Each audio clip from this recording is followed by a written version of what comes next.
So sa video ito, pag-usapan natin kung paano mas patipirin sa gasolina yung ating mga motor. Ano yung mga paraan para mapataas yung fuel efficiency ng ating mga motor, at kung ano yung mga dahilan kung bakit magastos or malakas tayo sa konsumo ng gasolina.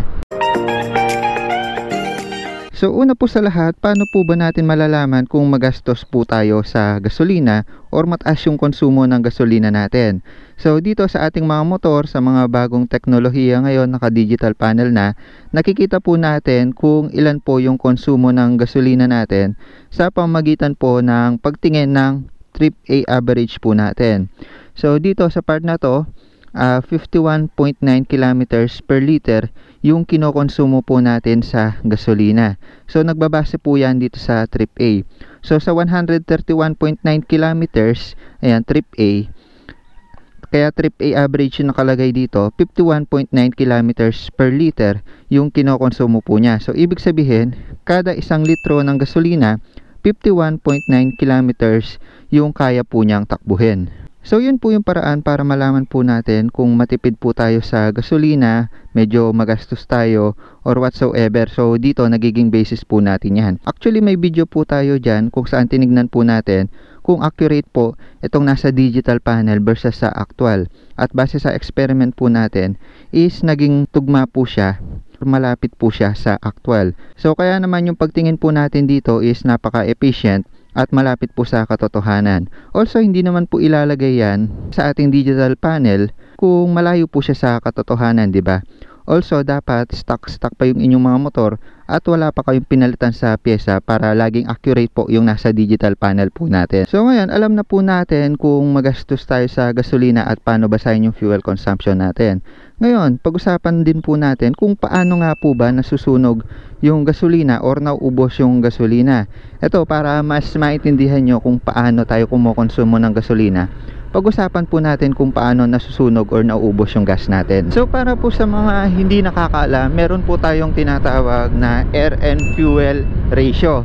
Nangyayari po kasi yung pagsunog ng gasolina po natin sa part ng makina, syempre. So pag nagpapagasolina tayo, syempre sa tangke dediretso yan. Tapos para bumaba po yung gasolina or mailagay po sa makina, kailangan po niya ng hangin. So magkasama po yung dalawang yan, hangin at saka gasolina. So nasusunog po yung gasolina natin doon sa combustion chamber. So yung hangin at gasolina doon, kapag naipit ng piston po natin, sasabog yan. Kapag pumutok po yan, yun po yung nagbibigay ng power para mapaikot po yung ating mga crankshaft or segunyal, at sa pamamagitan po noon ay aandar po yung ating mga motor. So ulit-ulit po yung process po na yon. Pasok yung hangin at gasolina sa ating chamber, combustion chamber, iipitin yan, puputok. Kaya po tinawag na 4-stroke yung ating mga motor. May 4 na pacing po yan. Actually medyo detalyado yon, pero bigyan ko lang kayo ng idea kung paano nasusunog yung gas. Pero kailan yung pagkakataon na susunugin or sasabog sa combustion chamber yung gasolina po natin? Kung makikita nyo, meron tayong tinatawag na silinyador dito. Kapag pinipiga po natin yan, bumibilis po yung takbo po natin, di ba? At kapag hininto po natin yung pagsilinyador, babagal po tayo or hihinto po tayo. So kung medyo teknikalan na usapan, ganito po yan. Kapag inikot po natin yung ating mga throttle, po sa throttle body, kaya rin tinawag na throttle body kasi yun yung pinaka magre-react kapag inikot po natin yung throttle or silinyador. The more na pinihit po natin yung silinyador, ay the more na mas maraming hangin na papasok dun po sa ating throttle body. Kasi po kapag inikot po natin yan, may bumubukang part doon, may parang valve or parang gate. The more na pinihit yung silinyador, the more na bumubuka to, at the more na mas maraming hangin yung papasok. Ngayon sa part naman ng gasolina, kagaya na sabi ko, air and fuel mixture ratio para umandar yung makina. Kailangan po ng hangin po natin ng gasolina. By the way, yung hangin pala pumapasok siya sa air filter po natin. Kaya may air filter po tayo. Yun po yung salaan ng hangin po natin para malinis na hangin yung magamit po natin. Ngayon, balik po tayo. Pag pinihit po natin yung silinyador, bubuka po yung gate doon or yung parang valve doon. Mas papasok po yung hangin. Ngayon, sa part naman po ng ating gasolina, magre-react din po yan. May tinatawag po tayong fuel injector, di ba? So yung fuel injector na yon, nakalinya po yan sa tangke ng gas natin, kumbaga konektado po yan. Yung fuel injector na yon, magwiwisik yun ng gasolina depende sa hangin na papasok sa throttle body. The more na mas pinihit po natin yung silinyador, the more na maglalabas po ng maraming gasolina yung ating mga fuel injector. Then kapag hindi po tayo masyadong nagsisilinyador, konti lang po yung iwiwisik ng ating fuel injector na gasolina, dahil konti lang din yung papasok na hangin. Kaya naman po tinawag na air and fuel mixture ratio. Nagdedepende sa pagpasok ng hangin yung ihahalong gasolina ng fuel injector, at nakadepende po yan sa pagpiga natin ng throttle. Kaya yun din, sinasabi nilang igas mo yung motor mo, ibig sabihin ikutin mo yung silinyador mo dahil kukonsumo ka na ng gas. Kapag sinabing maggas ka, 'di ba, ikutin mo yung throttle mo or silinyador. Dahil sa part na yon, magpapasok ka ng hangin at also ihalo dun sa hangin yung gasolina. So ngayon, alam na po natin kung paano nasusunog yung gas. Also, alam na din po natin tingnan kung matipid ba tayo or malakas sa gas sa pamamagitan ng panel. Ngayon, pag-usapan naman natin kung ano yung mga factors kung bakit malakas tayo or lumalakas tayo sa konsumo ng gasolina. Una po dyan is yung motor cycle condition. Unahin po natin kapag brand new yung motor. Kapag brand new po kasi yung motor, nasa default setting pa po lahat ng mga pyesa po nyan. Also, nasa magandang kondisyon pa po lahat ng mga parts nyan. Fuel filter, gas filter, yung CVT wala pang nagalaw. Kaya naman po dun mas ma-appreciate po natin yung pagka-efficiency ng mga motor natin. Lalo na nakasetting po yung mga scooter natin for fuel efficiency. Example na lang po itong Honda Click. Napakatipid po nito sa gasolina base sa search ko sa Google. Yung 125 at 150, 53 kilometers per liter yung average fuel consumption na kayang takbuhin. Sa 160 nasa 47 point something. Pero ako kaya ko siyang pataasin. Nagpo 47, tumataas ako ng 50. Kaya mamaya kwento ko sa inyo kung paano ko nagagawa yon. So balik po tayo sa motorcycle condition. Kagaya na sinabi ko, kapag bago yung motor, nasa default setting pa po yan. Kaya naman sobrang tipid sa gasolina. Wala pa pong mga sira sa parts niyan.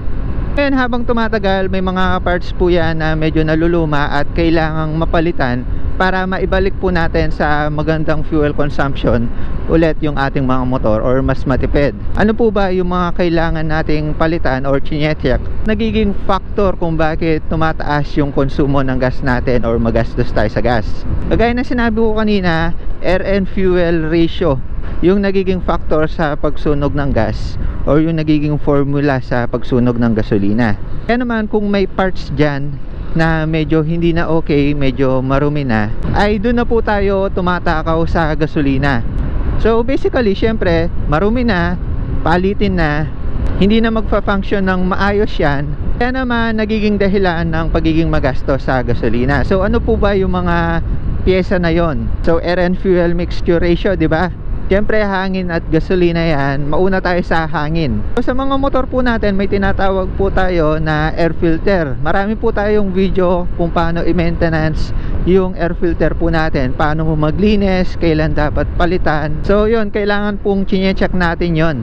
Kasi pag medyo marumi na po yun, marumi na po yung papasok na hangin sa ating mga motor at magkokos na mas maraming gasolina yung sunugin bago umandar ng maayos yung motor natin.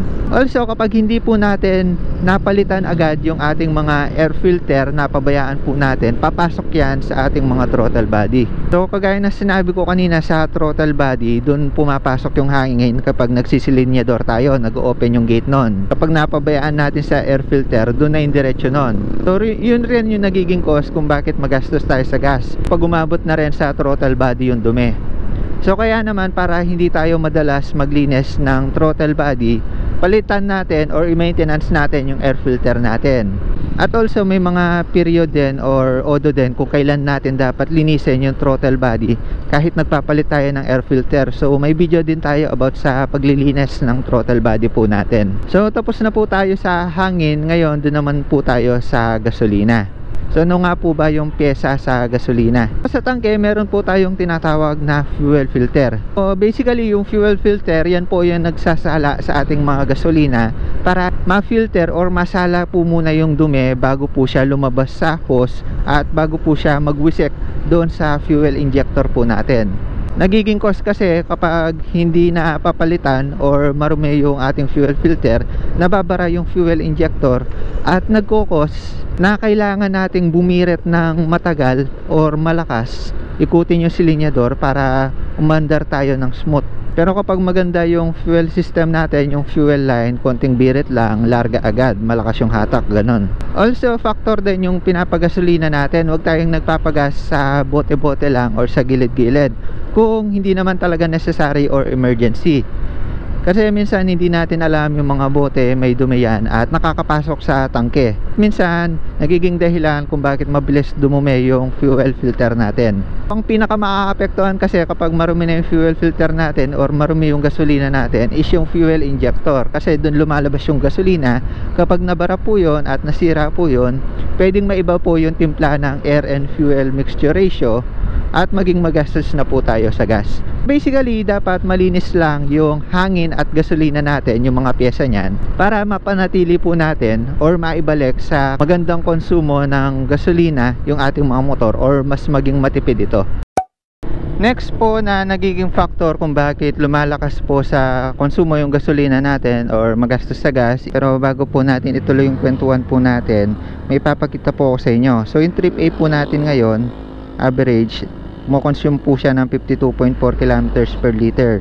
Pero kaya pa po nating pataasin yan. So reset lang po natin yung trip A natin. Tapos mamaya ipapakita ko sa inyo kung bakit tataas pa po yung pinakita natin na average. So 0 po ulit yung kilometers per liter natin. I-share ko po sa inyo maya-maya lang kung ano yung ginawa natin, kung bakit tumipid sa gasolina or tumaas yung kilometers per liter dito. Next naman na factor natin kung bakit magastos tayo sa konsumo ng gasolina ay yung motorcycle modification. So ano nga ba yung motorcycle modification? Una po sa lahat, kapag brand new po yung mga motor natin, hindi pa modified yan, wala pa po tayong pinapalitan or ginagalaw, kaya naman po nakadesign po yan na efficient sa gasolina. Ang ibig sabihin kasi ng modification ay may pinalitan ka na po or may ginalaw.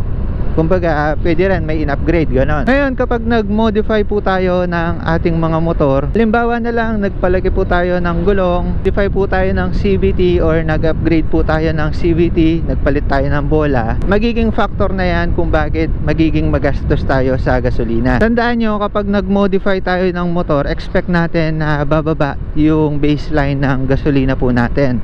So ano nga ba yung baseline? Yung baseline ng fuel consumption po natin, yun po yung pinaka-average po natin sa motor. Kapag brand new po yan, mataas pa po yung pinaka-baseline yan or benchmark. Kumbaga, kahit anong piga natin, kumbaga dun lang po naglalaro yung fuel consumption. Halimbawa, pag brand new yung motor, nasa 50 kilometers per liter pa yan.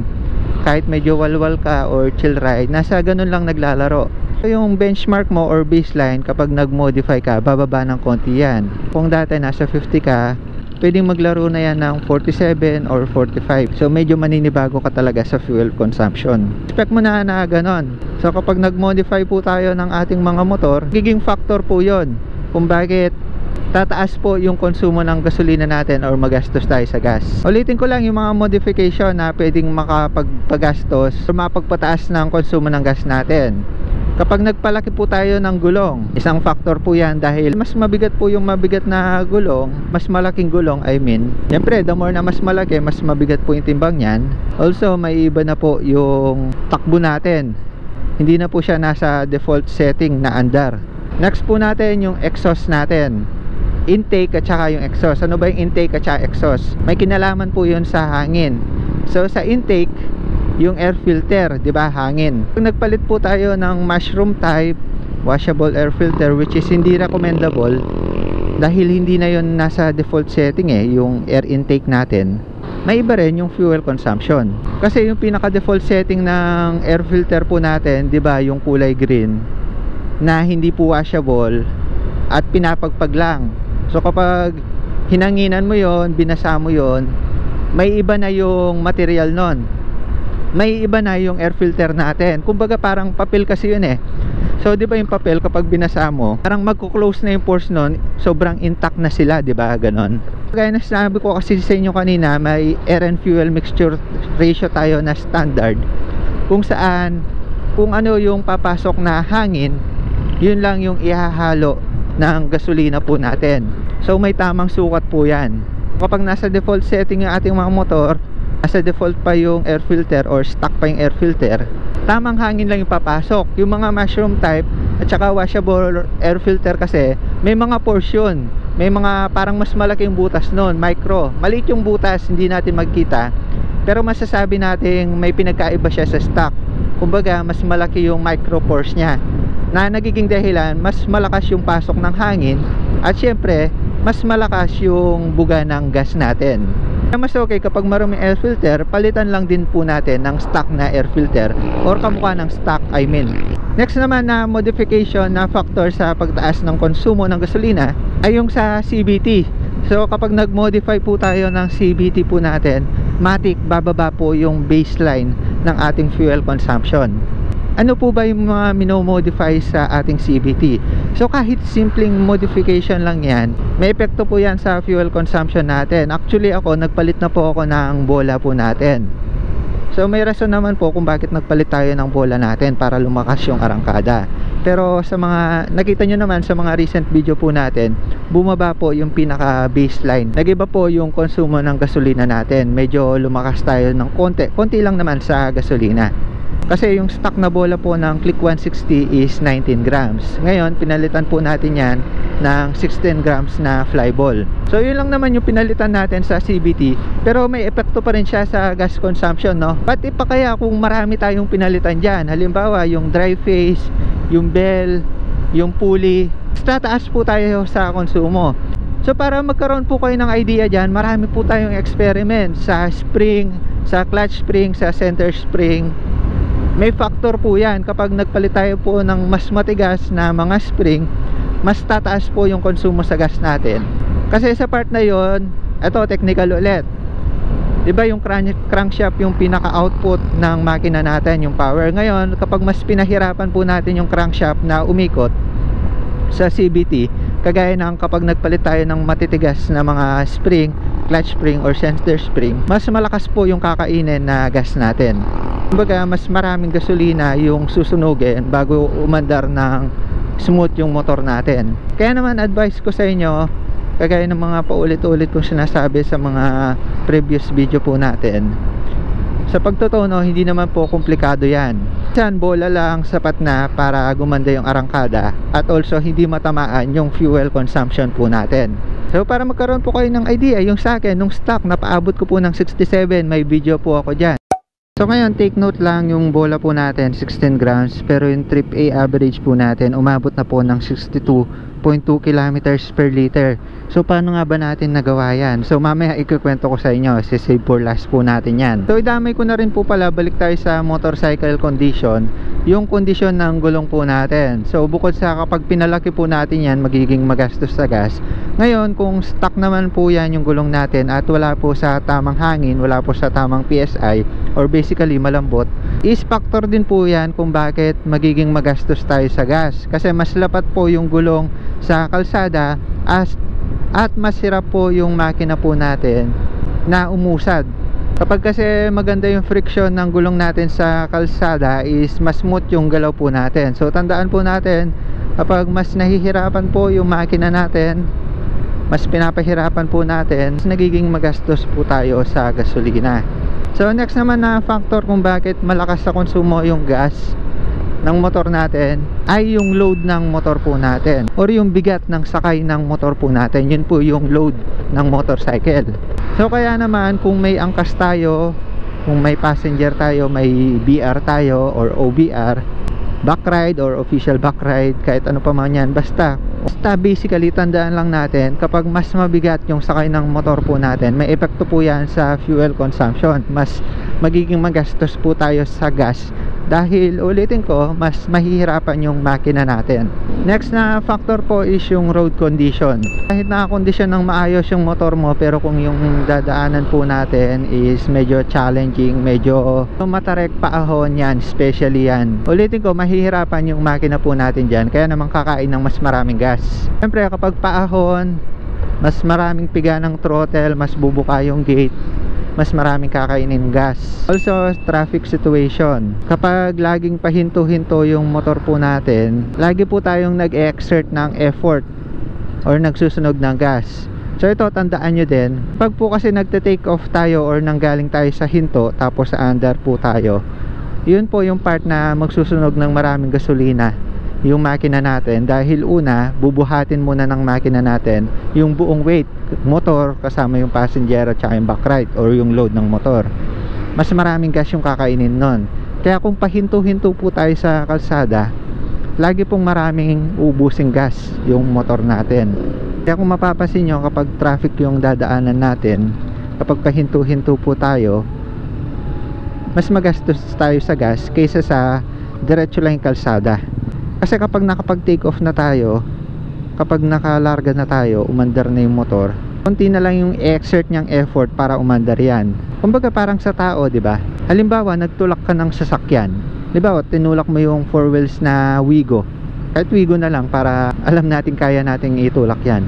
Di ba, kapag tinulak mo yung Wigo sa umpisa, kailangan mo ng maraming energy para mapausa dyan or para gumalaw sa pwesto.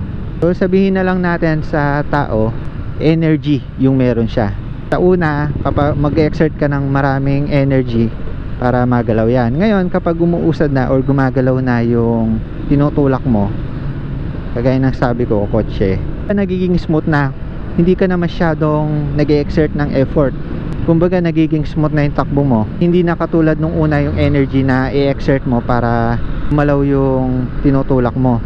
Parang ganun din sa motor. Kapag lagi kang nagte-take off, lagi kang humihinto tapos aandar ka, kailangan ng maraming energy or ng gasolina ng motor.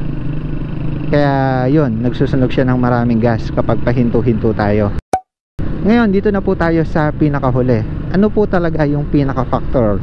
So halimbawa, yung mga nasabi natin lahat, dami nating nasabi, no? Lahat ng binanggit natin kanina, natatak nyo na sa isip nyo, nagawa na natin. Kung sakali man, napalitan na natin yung parts, na-maintain na natin, at alam na natin yung mga factors. Ngayon, ano pa yung pinaka-factor kung bakit malakas tayo sa gasolina, at kung ano yung magiging paraan natin para mapatipid yung fuel consumption natin or maging fuel efficient tayo. Uulitin ko lang po, kanina nasa 62 po tayo, no, kung di tayo nagkakamali. Ngayon, dumaan po tayo sa traffic, naging 61, bumaba ng konti. Kanina kasi medyo smooth. So yung naging sikreto po natin, kaya maganda or mataas yung naging average kilometer per liter po natin, ay dahil sa throttle habits or riding habits po natin. Ito pong throttle, kagaya ng sinabi ko sa pinakaumpisa, so dun din po tayo babagsak, no?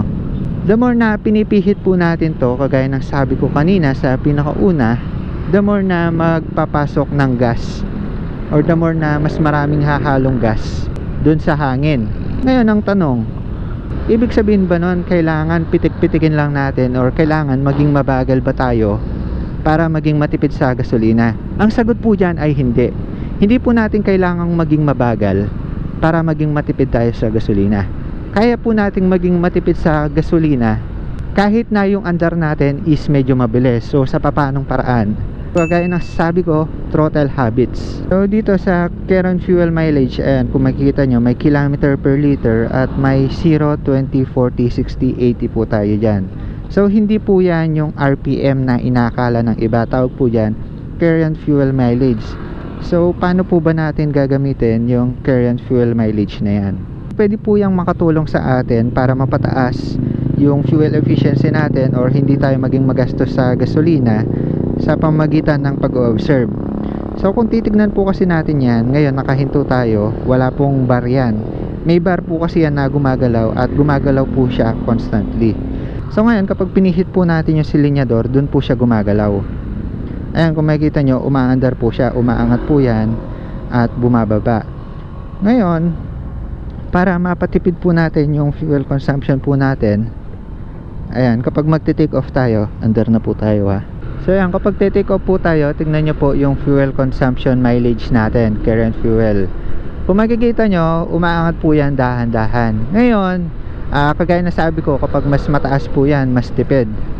Ngayon, kapag mas tumaas po yan, nandito po yan sa dulo or nasa 60, 80, 40, mga ganyan, basta nandito sa bandang dulo, mas tipid po tayo, nakakatipid po tayo ng gasolina. So paano nga po ba natin mapapaabot dyan sa dulo?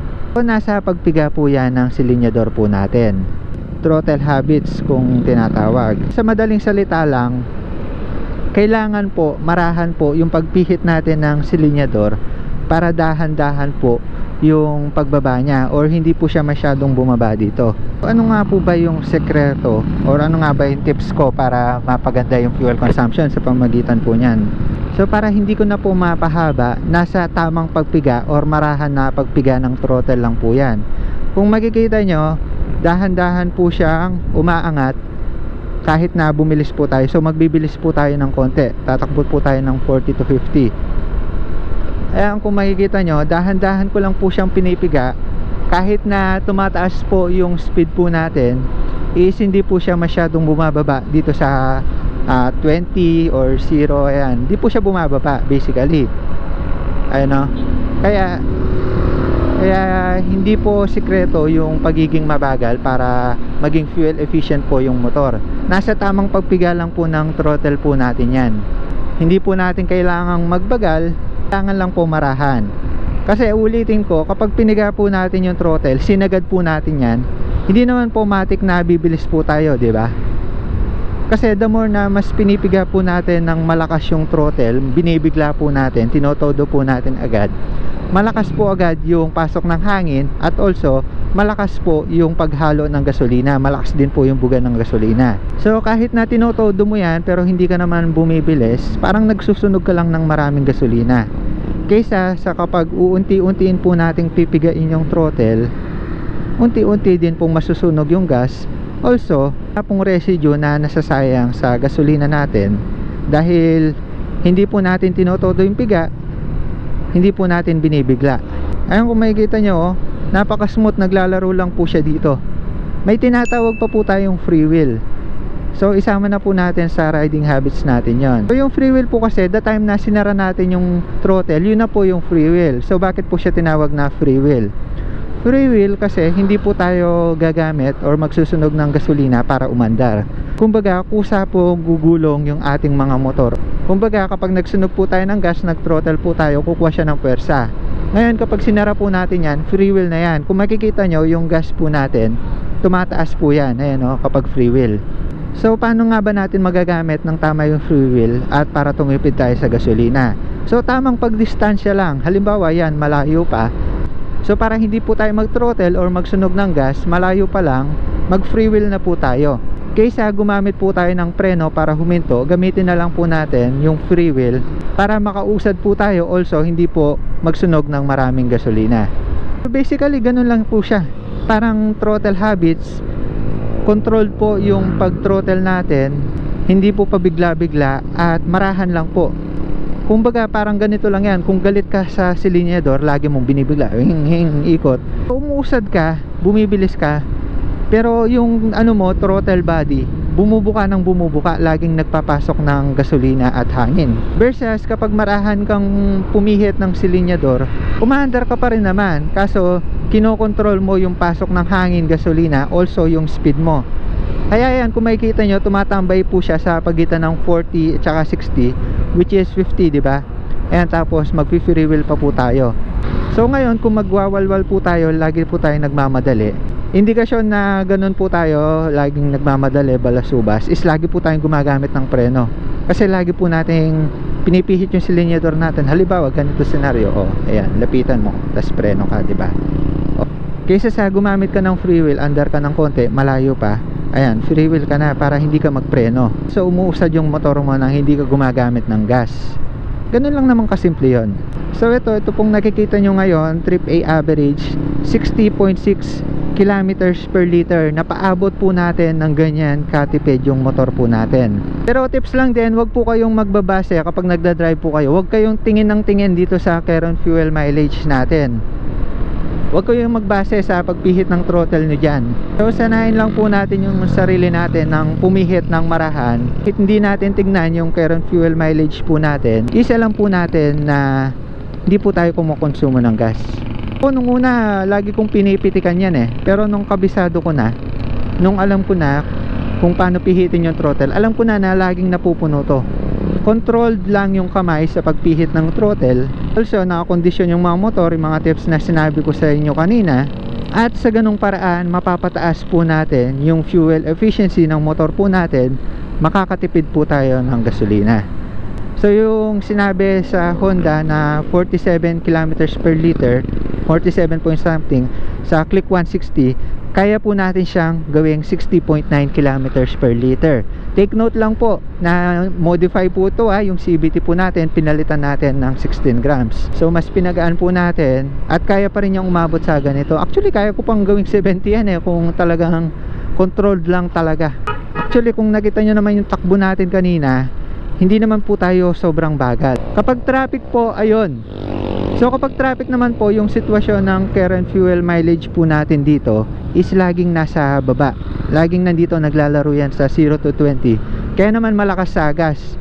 So traffic condition na po yun. Ngayon kung nasa stoplight ka man po at ikaw yung tipong bira agad, nakikipagkarera, yun din po yung example ng maling throttle habits. Halimbawa nasa stoplight ka, di ba? Nag-go na.